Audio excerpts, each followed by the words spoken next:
Hey friends, I'm going to be doing a live reading tonight for a few minutes from one of my favorite science fiction novels called The Space Merchants by Frederik Pohl and Cyril Kornbluth.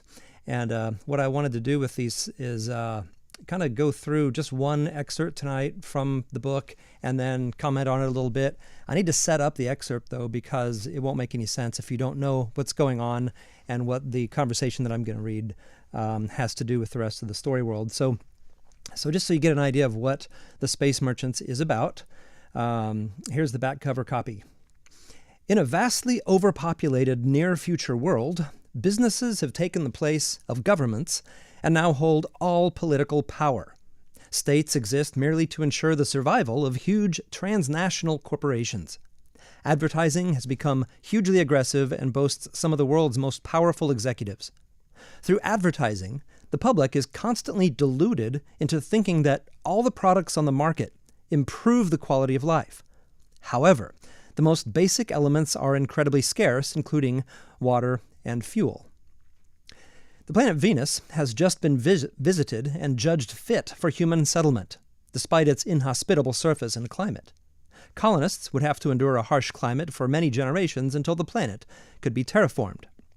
Mitch Courtenay is a star-class copywriter in the Fowler-Schocken advertising agency and has been assigned the ad campaign that would attract colonists to Venus. But a lot more is happening than he knows about. Mitch is soon thrown into a world of danger, mystery, and intrigue, where the people in his life are never quite what they seem, and his loyalties and core beliefs will be put to the test. Now, you have probably not have heard of this book unless you're a science fiction nerd. It's not as famous as something like The Martian Chronicles or Dune. But this book has endured. In fact, this is an anniversary edition where they went through and they cleaned up a few things. I actually have a first British edition copy here because this book was originally published back in 1953. And one of the things that intrigues me about it is the fact that it's so relevant for today. In fact, that's why I like suggesting that people read it. I do suggest you read the one that's been updated a little bit. It might be a little easier to take it seriously if you read the updated version. But I read the old one when I was in graduate school, and I enjoyed it then, even though it was a little dated even back then. Frederik Pohl and Cyril Kornbluth were both World War II veterans, and when they got out of the service, they actually went to work for doing things related to what is going on in this story. So Frederik Pohl worked as a copywriter, and I can tell, I think you'll be able to tell when you read it, that he knows what he's talking about when he's writing this. And Cyril Kornbluth actually worked for a newswire service called the Transradio Press. So I think you'll understand once I read it why I suggest that it's a good fit for helping to at least make you think about advertising a little differently. Last week, I read from the Gulag Archipelago by Alexander Solzhenitsyn, where he really kind of rips the nice mask off of communism and different forms of socialism.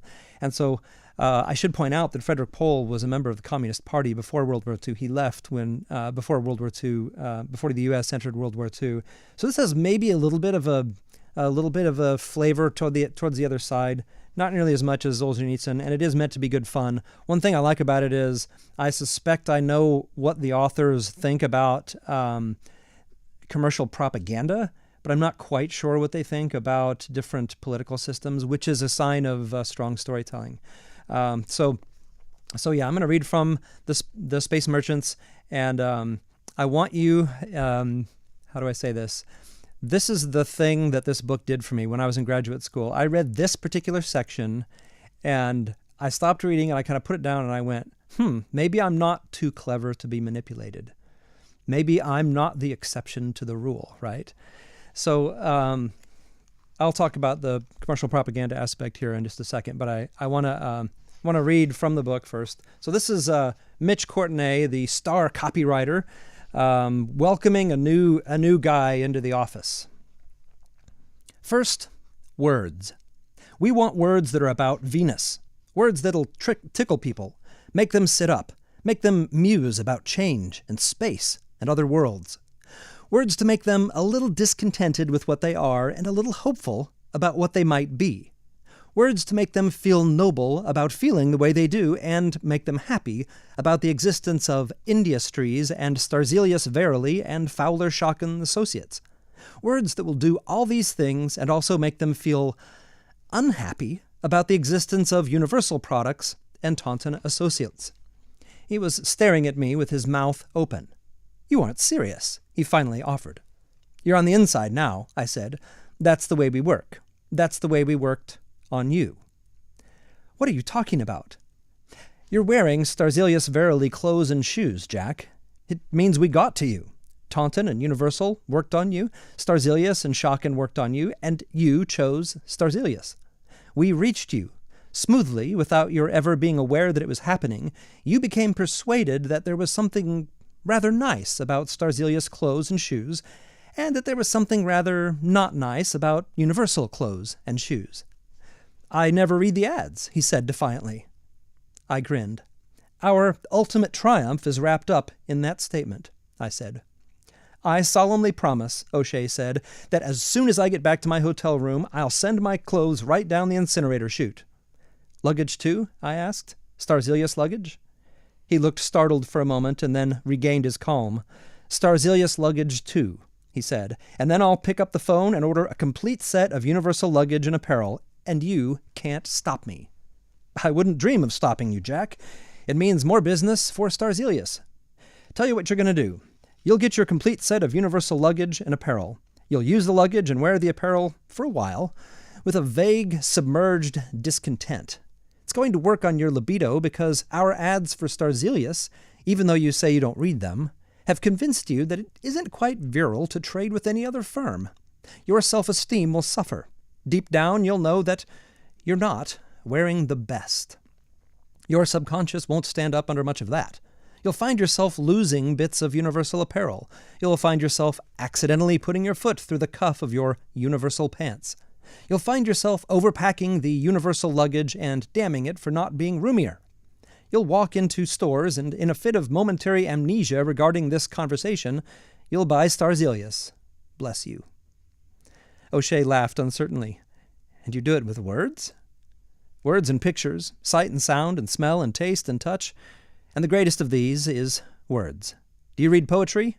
"Of course not. Who can?" "I don't mean the contemporary stuff. You're quite right about that. I mean Keats, Swinburne, Wiley, the great lyricists." "I used to," he cautiously admitted. "What about it?" "I'm going to ask you to spend the morning and afternoon with one of the world's great lyric poets, a girl named Tildy Mathis. She doesn't know that she's a poet. She thinks she's a boss copywriter. Don't enlighten her. It might make her unhappy. Thou still unravished bride of quietness, thou foster child of silence and slow time. That's the sort of thing she would have written before the rise of advertising. The correlation is perfectly clear. Advertising up, lyric poetry down. There are only so many people capable of putting together words that stir and move and sing. When it becomes possible to earn a very good living in advertising by exercising this capability, lyric poetry was left to untalented screwballs who had to shriek for attention and compete by eccentricity. "Why are you telling me all this?" he asked.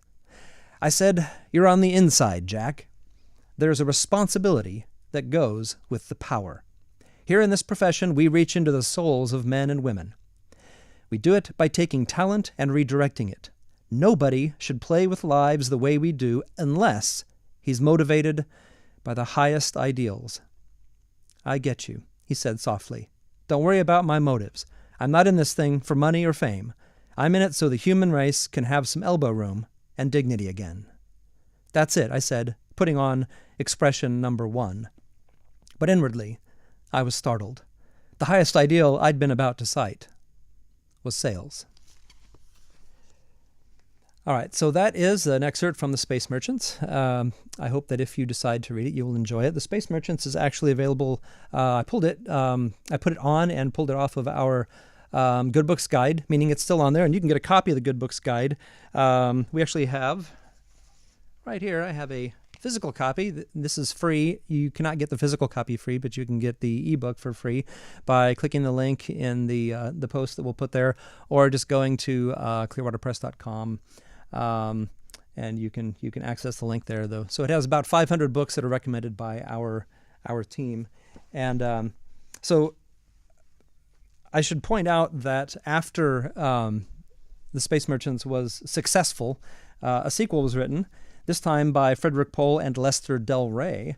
This is called Preferred Risk. Again, I am nerdy enough to have a first edition copy, and then this paperback copy, which is the one I read a number of years ago. Now, I had the great misfortune of working for an insurance company for 11 years as a claims adjuster, and I mean, it wasn't that bad. But the interesting thing about these books is they're not nearly as successful, and I think it's because neither Frederik Pohl nor Cyril Kornbluth, and I don't know about Lester Del Rey, but it doesn't have the same ring of truth or authenticity. Even though there's some goofiness to The Space Merchants, it feels relevant because they're talking about commercial propaganda. And I'm no big defender of the insurance companies, but when I read Preferred Risk, it's like, it's a fun story, but it doesn't really have any relevance to us today. At least it didn't to me. So one of the things I want to point out about The Space Merchants is that it endures today, and it earned a kind of an anniversary edition, whereas the sequel did not. And I think that's in part because one of the revelations of the book, as you read it, you just go, okay, it was written in 1953. It was meant to be set 100 years in the future. So we're like about 70 years, almost 70 years past when the book was actually written. It's meant to be, set 30 years in our future. And yet I think even people reading it at the time probably felt like, the future is here. This is where we're living. We're surrounded by commercial propaganda. So I want to mention one thing that I learned when I was researching Byline, which is a journalism program that we produce. And it was my research into a guy named Edward Bernays. He's worth looking into. He's not connected to this book at all, except that he developed commercial propaganda, and it's basically what they're talking about. Bernays was Freud's nephew, and he's the guy who headed the Committee for Public Information, which was the United States' Department of Propaganda, basically, in World War I. And I think this stuff is worth looking into, worth at least thinking about, because I believe that we're awash in propaganda now from all different kinds of propaganda: political propaganda, war propaganda, commercial propaganda. And if you don't train yourself at all to consider the possibility that you might be being manipulated, this is not tinfoil hat territory. This is just, it's basically marketing, right? Public manipulation. Then you're probably going to be more vulnerable than you realize. So again, the thing that I got from reading The Space Merchants when I read that quote the first time back in like 1990 was, maybe I'm not too clever to be manipulated. So I want to read a quick quote from Edward Bernays, who happens to be the great uncle of Mark Rudolph, the founder of Netflix. Here's what he said. But instead of a mind, universal literacy has given the common man a rubber stamp. A rubber stamp inked with advertising slogans, with editorials, with published scientific data, with the trivializations of tabloids and the profundities of history, but quite innocent of original thought.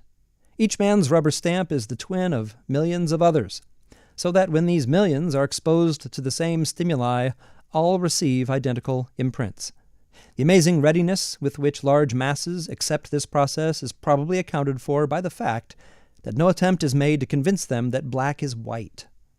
Instead, their preconceived hazy ideas that a certain gray is almost black or almost white are brought into sharper focus.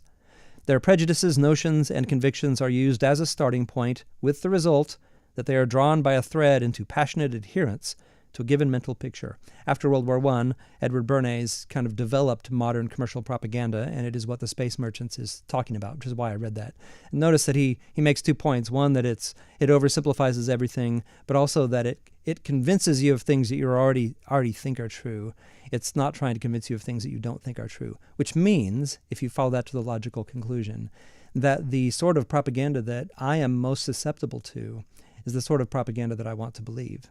Right. So anyway, didn't mean to make this, too heavy or whatever, but I thought it'd be interesting to kind of comment on The Space Merchants and why I think it's worth reading, even though I wouldn't call it great literature.